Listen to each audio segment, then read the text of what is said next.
Hello students, I am Munna Kumar from carbon classes Daudnagar. आज मैं friction chapter जो 11th क्लास का है फिजिक्स का वो मैं देने जा रहा हूँ, क्योंकि ये लिंक है न्यूटन्स लॉ ऑफ मोशन से। क्योंकि जब भी आपका कंपटीशन में जो आएगा क्वेश्चन वो Newton's law of motion and friction का कम्बिनेशन रहेगा, ठीक है। और साथ ही रेस्ट एंड मोशन का भी इसमें कम्बिनेशन होता है, ठीक है, क्वेश्चन को। तो इस कंसेप्ट बहुत ज़्यादा इसमें नहीं है फ्रिक्शन में, बस थोड़ा सा इसमें है कि फ्रिक्शन उसमें हम कैसे लगाएंगे, ठीक है। हमारा फ्रिक्शन वाला कैसे इसमें काम करेगा वो हम इसमें इस फार्मूला में हम लोग ध्यान देंगे, ठीक है। मतलब जो आपको यहाँ फ्रिक्शन का चैप्टर में हम अभी बात कर रहे हैं। तो देखिए, there are two types of friction. आपका क्या है, एक स्टैटिक फ्रिक्शन और एक काइनेटिक फ्रिक्शन है, ठीक है। स्टैटिक फ्रिक्शन और काइनेटिक फ्रिक्शन, यही हमारे पास दो फ्रिक्शन है, इसी का सब पार्ट है, ठीक है। बाकी जितना भी है सब पार्ट है। तो हम लोग को बहुत ज़्यादा ज़रूरत नहीं पड़ता है कि हमारा कौन कौन सा टाइप कैसे कैसे लगता है, जो आपको पहले भी कोई क्लास में छोटा क्लास में बताते हैं हम लोग। तो वो पढ़े होंगे आप, ये उम्मीद रख रहे हैं। अगर नहीं भी पढ़े हैं तो थोड़ा सा यहाँ पे हम थोड़ा इलेबोरेट करते जाएंगे, ठीक है। ध्यान दीजिए यहाँ पे, ठीक है। हम लोग क्या बात किए थे न्यूटन्स लॉ ऑफ मोशन में, तो आपका बताए थे कि हम लोग कंपोनेंट उसका कैसे तोड़ते हैं। कोई भी ऑब्जेक्ट है उसका कंपोनेंट हम लोग कैसे तोड़ते हैं, वो पार्ट आपका न्यूटन्स लॉ ऑफ मोशन का जो भी मेरा वीडियो दिया हुआ है उसको अगर जो आप अभी तक नहीं देखे हैं और फ्रिक्शन देख रहे हैं मेरा इस वीडियो को, तो प्लीज़ उसको ज़रूर आप देखिए, ताकि आपको पूरा से पूरा समझ में आए फ्रिक्शन। फ्रिक्शन बहुत हार्ड नहीं है, जब तक कि आप न्यूटन्स लॉ ऑफ मोशन अच्छे से समझिएगा तब फ्रिक्शन आपके लिए बहुत आसान है, ठीक है। अब हम उसको स्टार्ट कर रहे हैं। तो फ्रिक्शन में हम क्या बोले, फ्रिक्शन हमारे पास दो तरह का होता है, एक स्टैटिक बोले, एक काइनेटिक बोले। तो कोई ऑब्जेक्ट है जिस पे हम फोर्स अप्लाई कर रहे हैं, ये इस ऑब्जेक्ट का मास m है, ठीक है। तो हम लोग न्यूटन्स लॉ ऑफ मोशन में याद होगा कि हम लोग यहाँ पे मास के कारण mg डाउनवर्ड लग रहा है और इस पर नॉर्मल रिएक्शन लग रहा है। पहले हम लोग इसको स्मूथ सरफेस में ले रहे थे, ठीक है। अब यहाँ पे हम लोग लेना क्या है फ्रिक्शन में, तो ये आपका रफ सरफेस होता है, रफ सरफेस, ठीक है। रफ सरफेस, रफ सरफेस क्या करेगा, तो आपका यहाँ पे रफ सरफेस इसका मोशन होने में अपोज करेगा। क्या करेगा, मोशन को अपोज करेगा, मतलब इसको आगे बढ़ने में क्या करेगा, इसको आगे बढ़ने से इसको रोकिएगा, मतलब आगे बढ़ने से इसको बाध्य करेगा, आपको चलने नहीं देना चाहेगा, ठीक है। कब तक, तो इसीलिए हम लोग यहाँ पे डिस्कस करेंगे, ठीक है। ये हम लोग बता दिए कि रफ सरफेस है। तो इस सरफेस का दो चीज़ दिया हुआ है, म्यू एस और म्यू के। म्यू एस का वैल्यू जनरली म्यू के बराबर या उससे बड़ा होता है। हम यहाँ पे एक वैल्यू दे रहे हैं आपको 0.3, तो इसका म्यू के का वैल्यू 0.25। अभी हम क्या बोले कि म्यू एस म्यू के से हमेशा बड़ा या बराबर हो सकता है, ठीक है, ठीक है। अब कोफिशिएंट ऑफ फ्रिक्शन होता क्या है, तो देखिए कोई भी दो सरफेस के बीच में जो आपका फोर्स लग रहा है, मतलब जो अप्लाइड आप फोर्स कर रहे हैं और उसको अपोज कर रहा है, वो चीज़ का एक रेशियो होता है कि कितना परसेंट जो है हमारा है वो आपका क्या कर रहा है, अपोज कर रहा है। उसी चीज़ को हम लोग बोलते हैं कोफिशिएंट ऑफ फ्रिक्शन। अब इसमें दो तरह का होता है, एक होता है कोफिशिएंट ऑफ स्टैटिक फ्रिक्शन और दूसरा होता है कोफिशिएंट ऑफ काइनेटिक फ्रिक्शन। तो म्यू एस को कोफिशिएंट ऑफ स्टैटिक फ्रिक्शन बोलते हैं और म्यू के को कोफिशिएंट ऑफ काइनेटिक फ्रिक्शन। अब यहाँ पे फोर्स हम अप्लाइड किए हैं, ठीक है। तो अब यहाँ पे हम एक जैसे एग्जाम्पल दे रहे हैं यहाँ पे कि फोर्स बराबर 10 न्यूटन हम अप्लाई किए हैं, ठीक है। और यहाँ पे m बराबर हम ले रहे हैं आपका, मान लीजिए इसको 5 kg है, 5 kg। 5 kg ना दे के हम यहाँ पे पहले समझाना जो चाह रहे हैं वो कितना होगा,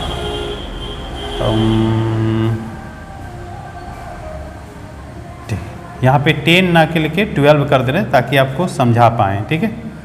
तो देखिए हम लोग यहाँ पे g का वैल्यू 4 ले लेते हैं, तो यहाँ पे 10 g का वैल्यू 10 ले लेते हैं, तो 4 × 10 कितना 40 न्यूटन आ गया।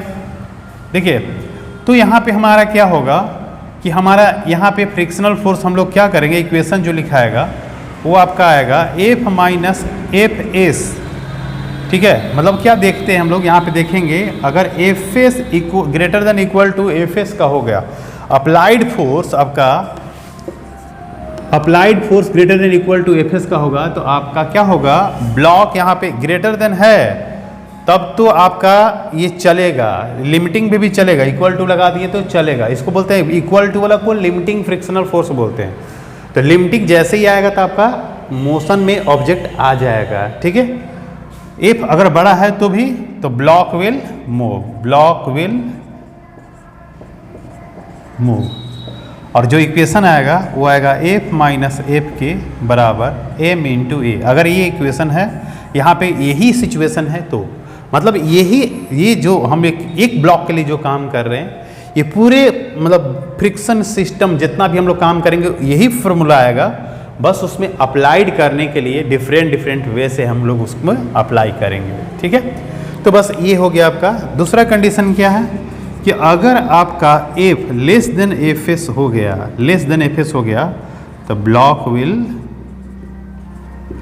Will not move. ये आपका फ्रिक्शन का, ये 2 पॉइंट ही आपका है फ्रिक्शन का। बाकी जो हम लोग काम करते हैं वो न्यूटन्स लॉ ऑफ मोशन का यूज करके बाकी हम बनाते हैं। आप बोलिएगा कि सर इतना ये सिंपल था फ्रिक्शन, बहुत भास्ट लगता है पढ़ने में। तो भास्ट आपको इसलिए लगता है कि आप न्यूटन्स लॉ ऑफ मोशन को अच्छे से नहीं समझे, इसलिए आपको फ्रिक्शन बहुत भास्ट लगता है। अब चलिए हम इसको आगे बढ़ाते हैं। तो देखिए जो क्वेश्चन हम दिए हुए हैं, ठीक है, जो हम क्वेश्चन दिए हुए हैं अब यहाँ पे हम अप्लाई करके दिखाते हैं, ठीक है।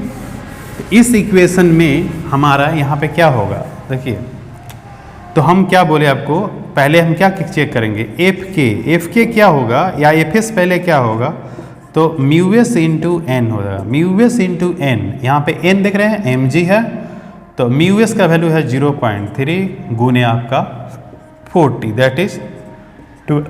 देखिए इसीलिए हम यहाँ पे 10 हटा के हमें 12 कर दिए ताकि आपको समझा पाए। तो यहाँ पे आपका 12 न्यूटन यहाँ पे भी है। यहाँ पे ये ब्लॉक क्या होगा, लिमिटिंग पे आ गया। लिमिटिंग पे जैसे ही आया तो आपका ब्लॉक मूव करना शुरू कर देगा। तो यहाँ पे हम इक्वेशन क्या लिखेंगे, तो इक्वेशन अब लिखाएगा जो हमारा इसके लिए पूछेगा सॉल्यूशन क्या है इसका, इस कंडीशन में। तो हम लिखेंगे यहाँ पे एफ मतलब 12 न्यूटन माइनस म्यू के इंटू एन बराबर एम इंटू ए। यहाँ पे एफ था, ठीक है, एफ, तो एफ का वैल्यू कितना है 12 माइनस म्यू के 0.25 गुने 12 ए 40 बराबर 4 इंटू ए। यहाँ से आ गया आपका 12 माइनस 10 बराबर 4 इंटू ए। यहाँ पे आ गया आपका 2 बराबर 4a, दैट इज a बराबर 2/4 दैट इज 0.5 मीटर पर सेकेंड स्क्वायर, ठीक है। तो ये आपका हो गया एक्सेलरेशन, जो कि ब्लॉक इतना एक्सेलरेशन से मूव करना शुरू कर देगा। अगर जब हम लिए थे यहाँ पे, अब देखिए यहाँ पे समझाने के लिए था कि कब नहीं चलेगा सर, ठीक है, तो कब नहीं चलेगा, तो यहाँ पे हम जैसे ही आपका क्या किए थे, जब 10 न्यूटन यहाँ पर रखे थे, सेम क्वेश्चन है, 10 न्यूटन रखे थे, तो हम पहले क्या करेंगे, एफ एस को चेक करेंगे। एफ एस आपका कितना था, तो म्यू एस इंटू एन था, म्यू एस आपका 0.3 है और ये 40 है, तो 12 न्यूटन आ गया। तो यहाँ से क्या हुआ, एफ एस ग्रेटर देन क्या हो गया, एफ अप्लाइड, ठीक है। तो ब्लॉक विल क्या होगा, यहाँ पे इस केस में ब्लॉक विल नॉट मूव, ठीक है। तो यह इस तरह से हमारा क्वेश्चन बनना शुरू हो जाता है, ठीक है। अब इसी तरह से हम धीरे धीरे, जैसे न्यूटन्स लॉ ऑफ मोशन को हम धीरे धीरे समझाए थे, उसी तरह से हम इसको भी आगे हम बढ़ाते हैं, ठीक है। न्यूटन्स लॉ ऑफ मोशन जैसे हम बताए थे उसी तरह से। लेकिन इसको ध्यान रखिएगा, कभी कभी क्या होता है क्वेश्चन में ना म्यू एक ही दिया होता है, ठीक है, तो वो आपका दोनों तरह के काम करता है, म्यू के लिए भी काम करता है और म्यू एस के लिए करता है। वहाँ पे आपको अलग अलग वैल्यू नहीं दिया हुआ रहता है, ठीक है। जब आपका मेंशन रहेगा म्यू एस और म्यू के का वैल्यू, तो म्यू एस को हम लोग जब भी देखेंगे तो वो चेक करने के लिए किया जाता है, सिर्फ चेक करने के लिए कि हमारा ब्लॉक मूव करेगा कि नहीं करेगा। अगर जैसे ही वहाँ पे लिमिटिंग तक आ जाता है तो हम वहाँ पे इक्वेशन में जब भी लिखेंगे तो म्यू के का वैल्यू लिखेंगे, म्यू एस का वैल्यू नहीं लिखेंगे। म्यू एस मतलब क्या होता है कि मैक्सिमम वो कितना टॉलरेट कर सकता है फोर्स को, मतलब कौन, दोनों सरफेस के बीच में जो फोर्स घिस रहा है आपका, मतलब चलने के लिए अपोज कर रहा है, तो मैक्सिमम वो कितना तक होल्ड करने की क्षमता है। जैसे हमारे पास जैसे दीवार इस बोर्ड में, मतलब बोर्ड के पीछे दीवार है, हम इसको धक्का लगा रहे हैं तो नहीं जा रहा है, मतलब क्या है, इसका फ्रिक्शन फोर्स इतना है जितना फोर्स हम जो लगा रहे हैं उससे कई गुना ज़्यादा है। मतलब ये हम जितना भी फोर्स अभी लगा रहे हैं उसमें नहीं चल रहा, मतलब वो अपना ऑटोमेटिक एडजस्ट कर लेता है। ठीक है, तो अब कभी कभी क्वेश्चन लगता है, बच्चा लोग करता है कि क्या सर, जो मतलब हम किसी ब्लॉक पे फोर्स लगा रहे हैं और वो मूव नहीं कर रहे थे, इसका मतलब क्या उसका फ्रिक्शनल फोर्स उतना होगा? तो ठीक है, उतना तो ठीक है कि है, लेकिन ये जरूरी नहीं कि एकदम उतना ही है, उससे ज़्यादा भी हो सकता है। ठीक है, अब वो कितना ज़्यादा है वो हमारा डिपेंड किस पे करेगा? तो म्यूएस पे करेगा, और हमारा जो मास है उसका उस पे करेगा, क्योंकि mg इंटू म्यूएस हमारा जो लगता है वही आपका फ्रिक्शनल फोर्स लगता है। ठीक है, तो इस तरह से हमारा यहाँ पे इसका कंसेप्ट क्लियर हो गया। ठीक है, अब आपको थोड़ा थोड़ा आगे बढ़ा रहे हैं कि जैसे देखिए, अब यहाँ पे हम लोग क्या कर रहे थे कि अब एक ब्लॉक था, 2 ब्लॉक कर देते तो टेंशन आ जाता, हम सीधे सीधे चल रहे हैं, थोड़ा सा पुल्ली वाला पे चल रहे हैं कि पुल्ली वाला में केस में क्या होगा। तो यहाँ पे है आपका, ये हैंग करता हुआ है, इसका मान लीजिए कि 3 kg है। ठीक है, यहाँ पे आपको 2 kg दे दिए ब्लॉक का, यहाँ पे म्यू एस और म्यू के, म्यू एस बराबर 0.25 और म्यू के का वैल्यू 0.2 दे दिया है। तो बताना है जब रिलीज किया गया रेस्ट से तो क्या होगा, ये चलेगा कि नहीं चलेगा। तो देखिए यहाँ पे सबसे ज़्यादा बच्चे लोग गड़बड़ाते हैं। ठीक है, कि कैसे हम इसको सोल्व करेंगे। ठीक है, तो देखिए जिस समय हमारा यहाँ पे 3 kg हैंग कर रहा है, तो 3 × g मतलब 30 न्यूटन का फोर्स यहाँ पे लग गया। 30 न्यूटन का जैसे ही फोर्स लगा, अब यहाँ पे ब्लॉक को चेक करेंगे तो यहाँ पे नॉर्मल है, यहाँ पे 2 × 10 दैट इज 20 न्यूटन लग रहा है। तो यहाँ पे Fs इस ब्लॉक के लिए हम Fs चेक कर रहे हैं, फ्रिक्शनल फोर्स जो अपोज करेगा वो Fs पहले कितना अपोज करेगा, तो यहाँ पे 0.25 गुने 20, यहाँ पे कितना हो गया, 5 न्यूटन का आ रहा है। ठीक है, तो 5 न्यूटन। देखिए यहाँ अब बच्चे लोग पूछता है कि सर क्या है, यहाँ पे जो फोर्स लग रहा है यहाँ पे टेंशन उतना ही लग रहा है। तो देखिए जब हमको चेक करना होता है तो यहाँ पे हम फोर्स को, ये फोर्स इसी में अप्लाइड कर देते हैं चेक करने के लिए कि ये ब्लॉक पे लगेगा कि नहीं लगेगा, मतलब मूव करेगा, लगेगा तो कि नहीं करेगा। तो यहाँ पे देखिए अप्लाइड फोर्स 30 न्यूटन, यहाँ पे कितना है, 5 न्यूटन है। तो यही आपका इस ब्लॉक का रिस्पॉन्सिबल है खींचने के लिए यहाँ पे।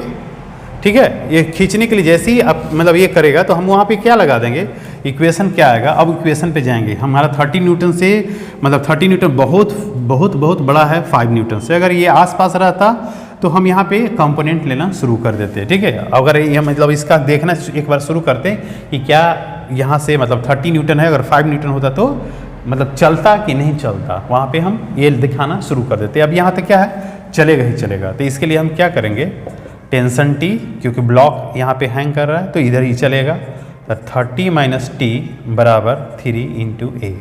यहाँ पे इसके लिए क्या करेंगे, देखिए इस पर T इधर लग रहा है, फ्रिक्शनल फोर्स इधर लग रहा है, तो T - F के बराबर 2 × A।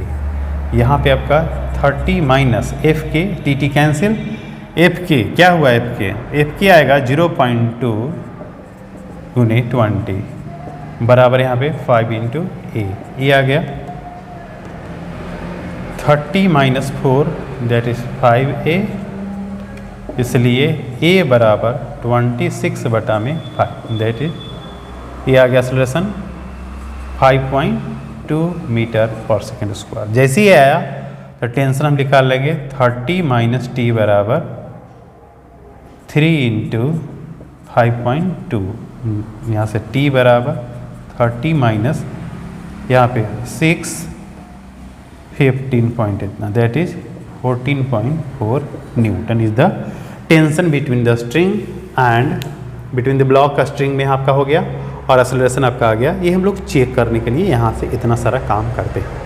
अब यही चीज़ हम हमारा ब्लॉक यहाँ पे हम बढ़ा देते हैं, 7 kg कर देते हैं। दूसरा क्वेश्चन जो बदल रहे हैं, ठीक है, 7 kg है, तो बाकी रेस्ट पार्ट तो मेरा यही है। ठीक है, क्वेश्चन हम बदल दिए हैं आपको समझाने के लिए कि क्या होगा। तो यहाँ पे जैसे 7 किए तो यहाँ पे 7 × 10 मतलब 70 न्यूटन हो गया। अब 70 न्यूटन में 25 से गुणा करेंगे 70, ठीक है, तो यहाँ पे कितना आ जाएगा, यहाँ पे आ जाएगा आपका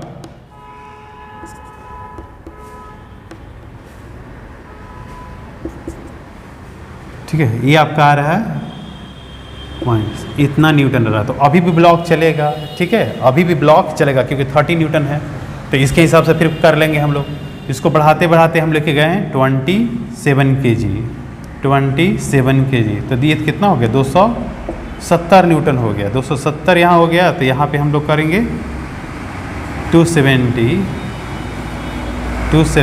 यहाँ पे 270 करेंगे तो अब कितना आएगा,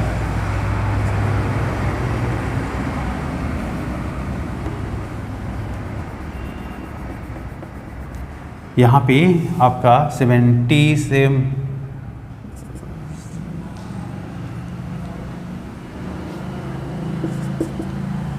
अब देखिए यहाँ पे कितना पॉइंट बिठाएंगे हम लोग, तो एक पॉइंट यहाँ पे चल जाएगा, तो 67 पॉइंट इतना न्यूटन।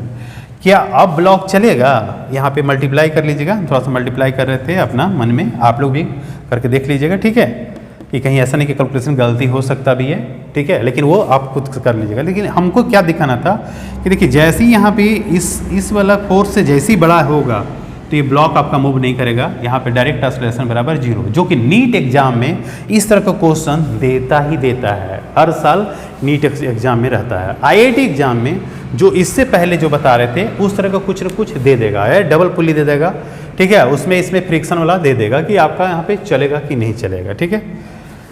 तो ये था आपका फ्रिक्शन का कंसेप्ट है, ठीक है। इसके अगले वीडियो, नेक्स्ट वीडियो में हम आपको बताएंगे कि आपका इसके अलावे मतलब और कौन कौन सा हम इस न्यूमेरिकल में ध्यान दें कि कैसे हम उसको सोल्व कर पाएंगे कि नहीं कर पाएंगे। ये आज के लिए बेसिक वीडियो था, आप इसको अच्छे से समझ गए तो अगले क्लास में हम इसको 3-4 एग्जाम्पल से समझाने की कोशिश करेंगे। Thank you.